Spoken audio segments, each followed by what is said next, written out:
নমস্কার বন্ধুরা, মামুনির পাকশালায় আপনাদের অনেক অনেক স্বাগত।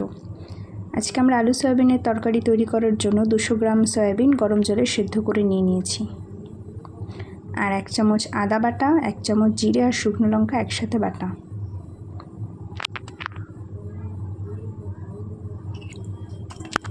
সয়াবিন দিলাম, আলু দিলাম। 200 গ্রাম সয়াবিন না দিদা? হ্যাঁ। আর কটা আলু দিয়েছো?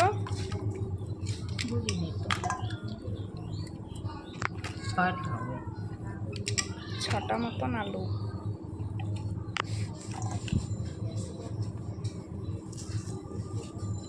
লবণ দিলাম, 1 চামচ লবণ, 1 চামচ হলদি, 1 চামচ লঙ্কা, 1 চামচ আদা। লঙ্কার জিরে একসাথে বাটা। হ্যাঁ, লঙ্কা জিরে একসাথে বাটা।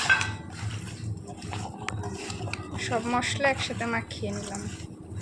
সব মশলা একসাথে মাখা করলাম। এখন এই কাঁচা তেল দিয়ে মাখা করলাম। সাদা তেল দিয়ে মাখা করলাম।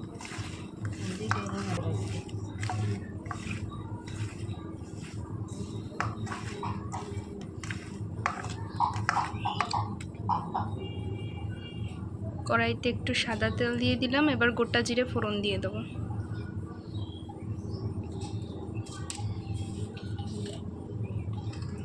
আপনারা চাইলে সর্ষের তেলও ব্যবহার করতে পারেন।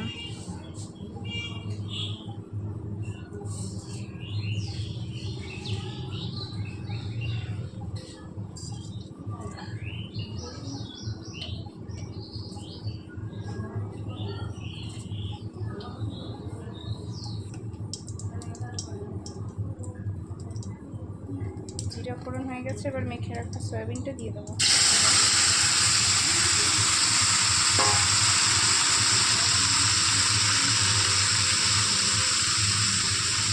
তারপরে মশলাটা মেখেছিলাম সয়াবিন দিয়ে, সেই পাত্রটা দিয়ে মশলা ধোয়া জলটা সয়াবিনের মধ্যে দিয়ে দেবো।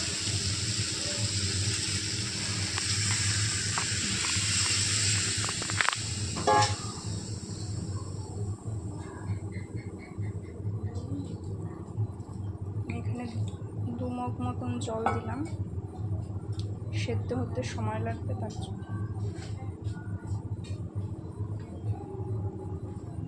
অনেকেই সয়াবিনটাকে কিন্তু ভেজে নেয় তেলে, আমি এখানে আর তেলে ভাজিনি, গরম জল দিয়ে সেদ্ধ করে নিয়েছি।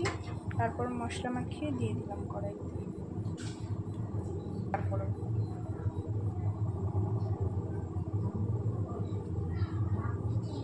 কিছু সময় অপেক্ষা করতে হবে যতক্ষণ না তরকারিটা ফুটছে। সয়াবিনটা কিন্তু ফুটছে।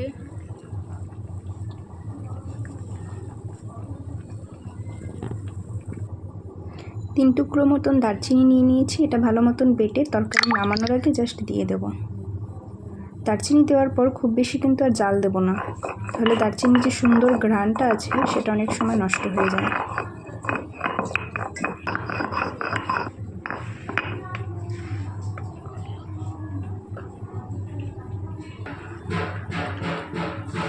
সয়াবিন তো অনেকভাবেই খেয়েছেন, এইভাবে একবার রান্না করে দেখবেন। এটা আমার দিদার হাতের একদম ইউনিক রেসিপি। খুব হালকাভাবে রান্না, কিন্তু খেতে অসাধারণ। দেখুন রান্না কিন্তু ইতিমধ্যে শেষ হয়ে গেছে, এবার খালি দারচিনি বাটাটা দিয়ে দেবো।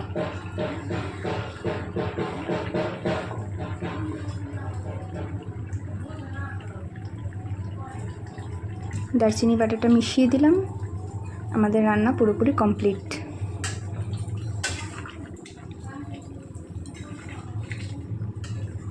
রান্না যদি আপনাদের ভালো লেগে থাকে অবশ্যই লাইক, শেয়ার এবং সাবস্ক্রাইব করে দেবেন।